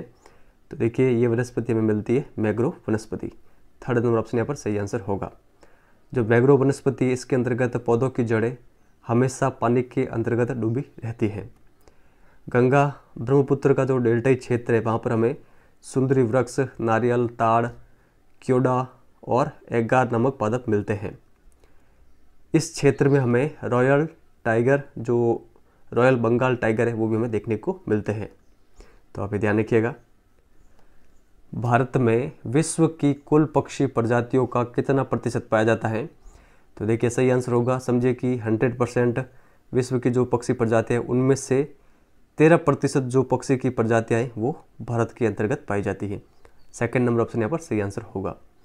भारत में विश्व की कुल मछलियों की प्रजातियों का कितना प्रतिशत पाया जाता है? तो लगभग 12%। तो आप ये ध्यान रखिएगा।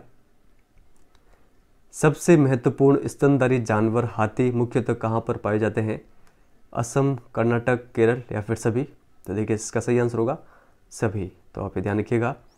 थार मरुस्थल और कच्छ के रण में हमें जंगली गधे व ऊंट देखने को मिलते हैं। तो ये फैक्ट भी आप ध्यान रखिएगा।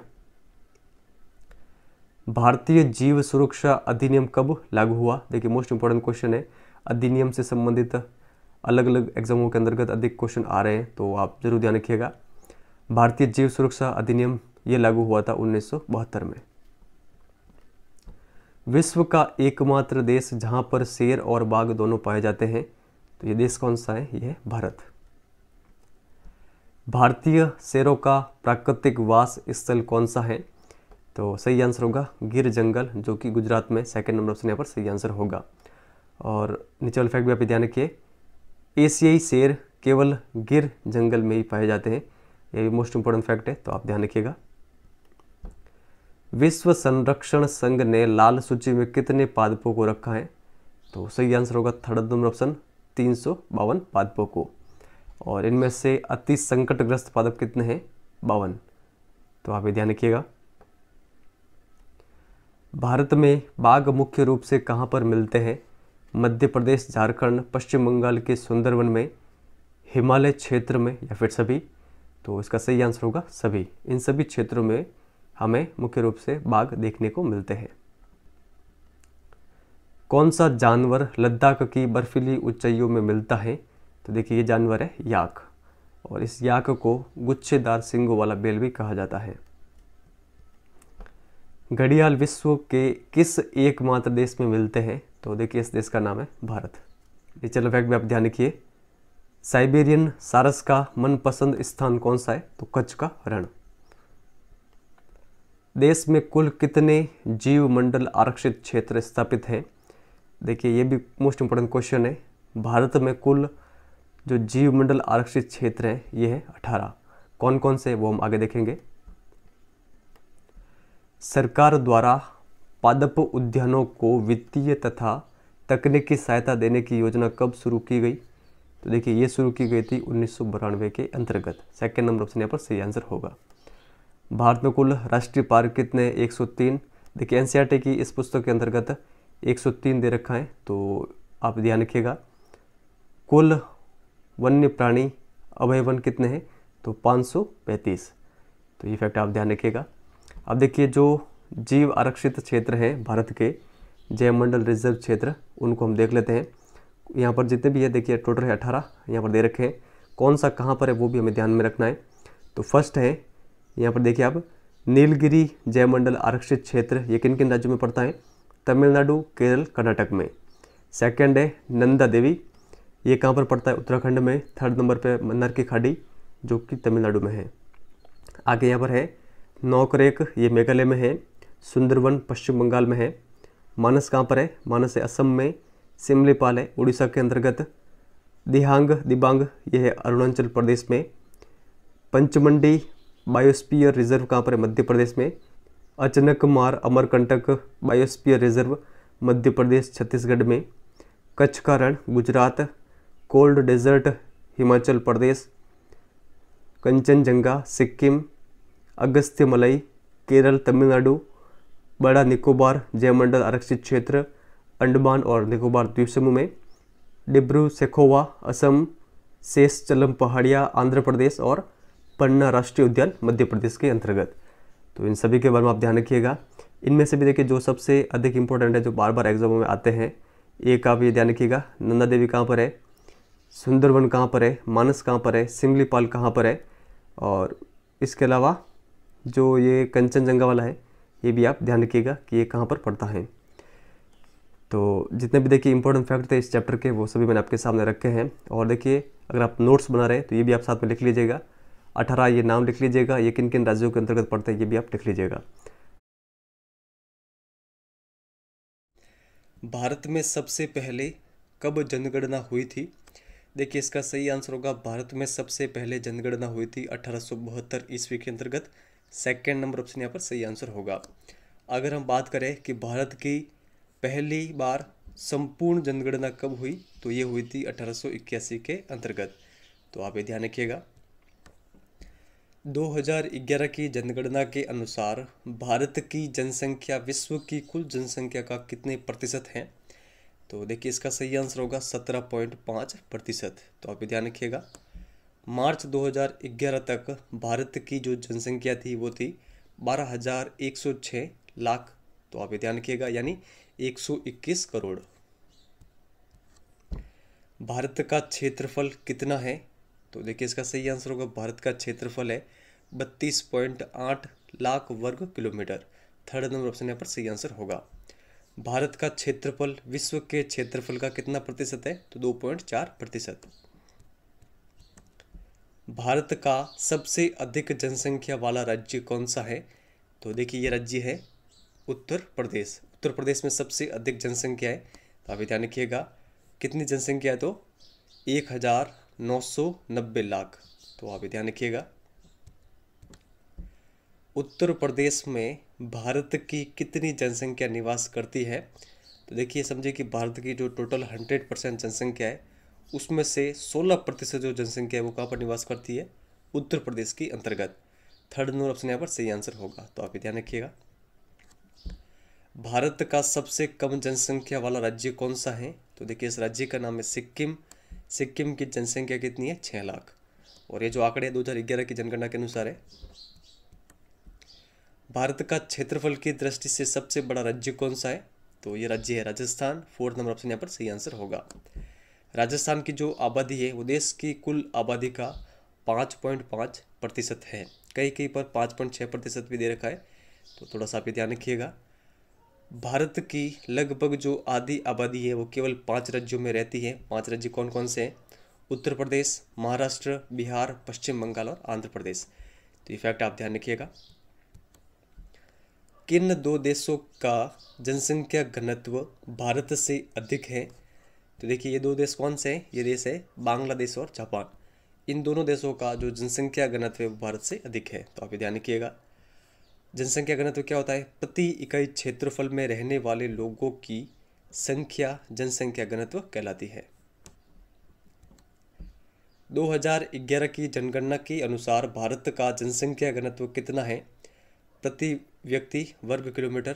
तो देखिए करेक्ट आंसर होगा थर्ड नंबर ऑप्शन, 382 व्यक्ति प्रति वर्ग किलोमीटर। तो आप ये ध्यान रखिएगा। भारत के किस राज्य का जनसंख्या घनत्व सबसे अधिक है? तो ये कौन सा है? देखिए सबसे अधिक जनसंख्या घनत्व है बिहार का। तो आप ये ध्यान रखिएगा। फोर्थ ऑप्शन यहाँ पर सही आंसर होगा। सबसे कम जनसंख्या घनत्व की अगर हम बात करें तो ये है अरुणाचल प्रदेश। अरुणाचल प्रदेश का जनसंख्या घनत्व कितना है? तो ये है 17 व्यक्ति प्रति वर्ग किलोमीटर। और बिहार का कितना है? 1102 व्यक्ति प्रति वर्ग किलोमीटर। 2 जून 2014 को तेलंगाना भारत का कौन सा राज्य बना? देखिए सही आंसर होगा 29वां राज्य। लेकिन वर्तमान में भारत के अंतर्गत टोटल 28 राज्य ही है। बाद में देखिए 2019 के अंतर्गत जो जम्मू कश्मीर एक राज्य था उसको बाद में केंद्र शासित प्रदेश बना दिया गया था। तो इस कारण वर्तमान में 28 राज्य है भारत के अंतर्गत। जम्मू और कश्मीर राज्य को कब केंद्र शासित प्रदेश बना दिया गया?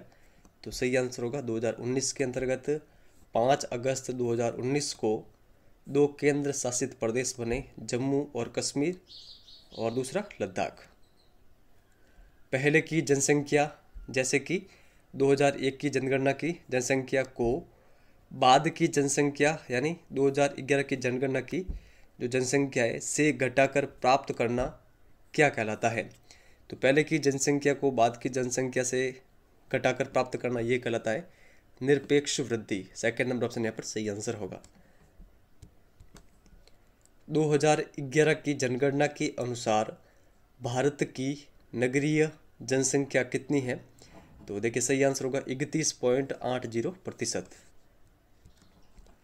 2001 से 2011 के मध्य 10 लाख से अधिक जनसंख्या वाले नगरों की संख्या 35 से बढ़कर कितनी हो गई है? तो देखिए इसका सही आंसर होगा 35 से बढ़कर 53 संख्या हो गई है ऐसे नगरों की जिनकी संख्या 10 लाख से अधिक है। तो आप ध्यान रखिएगा। किसी भी राष्ट्र की आबादी को कितने भागों में बांटा जाता है? तो 3 भागों में बांटा जाता है। 3 भाग कौन कौन से? तो देखिए सबसे पहले तो बच्चे, उसके बाद में वयस्क और उसके बाद में वृद्ध। तो जो बच्चे होते हैं इनका जो आयु वर्ग है वो है 15 वर्ष से कम, वयस्कों के लिए जो आयु वर्ग है वो है 15 से 59 वर्ष और वृद्धों के लिए है 59 वर्ष से अधिक। तो भारत में देखिए इस आयु वर्ग के अंतर्गत जो बच्चों वाली आबादी है इसके अंतर्गत कितने प्रतिशत है? 34.4%। वयस्क के अंतर्गत है 58.7% और जो ये वर्ग है इसको कार्यशील वर्ग के नाम से जाना जाता है। वृद्ध इसके अंतर्गत आते हैं 6.9% आबादी। तो अभी ध्यान रखिएगा। 2001 से 2011 के मध्य में भारत के लिंगानुपात में कितनी वृद्धि हुई? तो देखिए करेक्ट आंसर होगा 10 अंकों की हुई थी। फर्स्ट नंबर ऑप्शन यहाँ पर सही आंसर होगा। 2001 में कितनी लिंगानुपात था भारत का? तो 933 प्रति 1000 पुरुष और 2011 में हो गया था 943 प्रति 1000 पुरुष। तो 10 अंकों की वृद्धि हुई थी। भारत का सर्वाधिक लिंगानुपात वाला राज्य कौन सा है? तो देखिए सही आंसर होगा केरल है। केरल का लिंगानुपात कितना है? 1084 प्रति 1000 पुरुष। तो आप ध्यान रखिएगा। हरियाणा का लिंगानुपात कितना है जो कि सबसे कम है भारत के अंतर्गत? 877। केंद्र शासित प्रदेशों में दिल्ली का लिंगानुपात कितना है? 866 और पुडुचेरी का लिंगानुपात है 1038 प्रति 1000 पुरुष। ये सारे फैक्ट बुक के अंतर्गत दे रखे, इनके बारे में आप ध्यान रखिएगा। किस वर्ष का व्यक्ति साक्षर कहलाएगा जो किसी भी भाषा को समझकर लिख पढ़ सकता है? देखिए इसका सही आंसर होगा जो 7 वर्ष या इससे अधिक वर्ष का व्यक्ति है जो कि लिख पढ़ सकता है वो साक्षर की श्रेणी में आता है। तो आप ध्यान रखिएगा। भारत की साक्षरता दर कितनी है? देखिए सही आंसर होगा 73%। पुरुष साक्षरता है भारत की 80.9% और महिला साक्षरता है 64.6%। कृषि, पशुपालन, वृक्षारोपण, मछली पालन के व्यवसाय किस व्यवसाय के अंतर्गत आते हैं? तो देखिए सभी आते हैं प्राथमिक व्यवसाय के अंतर्गत। फर्स्ट नंबर ऑप्शन यहाँ पर सही आंसर होगा। द्वितीयक व्यवसाय के अंतर्गत कौन कौन से व्यवसाय आते हैं? उत्पादन करने वाले उद्योग, भवन और निर्माण कार्य। तृतीयक व्यवसाय में आते हैं परिवहन, संचार, वाणिज्य और प्रशासन सेवाएं। 2011 में भारत की मृत्यु दर कितनी थी? तो सही आंसर होगा 7.2 प्रति 1000। 2012 में भारत में व्यक्ति की औसत आयु कितनी थी? तो सही आंसर होगा 67.9 वर्ष। भारत सरकार द्वारा परिवार नियोजन कार्यक्रम कब शुरू किया गया? देखिए मोस्ट इंपोर्टेंट क्वेश्चन है। भारत सरकार द्वारा परिवार नियोजन कार्यक्रम ये शुरू किया गया था 1952 के अंतर्गत। राष्ट्रीय जनसंख्या नीति कब लागू हुई? तो ये लागू हुई थी 2000 के अंतर्गत। फर्स्ट नंबर ऑप्शन यहाँ पर सही आंसर होगा। इसके कुछ उद्देश्य या फिर लक्ष्य थे। फर्स्ट यहाँ पर दे रखा है 14 वर्ष से कम आयु के बच्चों के लिए निःशुल्क शिक्षा और दूसरा है शिशु मृत्यु दर को प्रति 1000 जन्म में से 30 से भी कम करना। यानी जो 1000 शिशु जन्म ले रहे हैं उनमें से मरने वालों की संख्या कम से कम होनी चाहिए, लगभग 30 से भी कम होनी चाहिए मरने वालों की संख्या। तो ये लक्ष्य रखा गया है राष्ट्रीय जनसंख्या नीति के अंतर्गत। तो इस चैप्टर के जितने भी फैक्ट बनते थे वो सभी मैंने आपके सामने रखे हैं। आज का हमारा कमेंट वर्क है भारत का सर्वाधिक लिंगानुपात वाला राज्य कौन सा है? देखिए कमेंट वर्क तक अधिकतर स्टूडेंट आते हैं लेकिन कमेंट सेक्शन में अपना उत्तर लिखकर नहीं जाते हैं। वहाँ से देखिए यहाँ से लोग स्किप कर लेते हैं, लेकिन मैं आपसे कहूँगा कि अगर आप यहाँ तक आए तो जो भी मैं कमेंट वर्क आपको देता हूँ उसका आंसर आप कमेंट सेक्शन में लिख के जरूर बताएं, ताकि मुझे भी पता चले कि ईमानदारी के साथ तैयारी करने वाले स्टूडेंट कौन कौन से हैं। ऐसे तो मैं काफ़ी सारी मेहनत कर रहा हूँ, 4-4, 5-5 घंटे हमेशा डेली आपके लिए ये इन्वेस्ट कर रहा हूँ, लेकिन मुझे वैसा रेस्पॉन्स नहीं मिल रहा है। तो ऐसा मत करें। आप अगर यहाँ तक आए हैं तो कमेंट वर्क में जो भी मैं आपको क्वेश्चन पूछता हूँ उसका आंसर कमेंट सेक्शन में लिख के जरूर बताएं। अगर आपको ये वीडियो हेल्पफुल लगा तो लाइक शेयर जरूर करिएगा, चैनल पर नए तो सब्सक्राइब जरूर करिएगा। इस वीडियो में इतना ही है, धन्यवाद।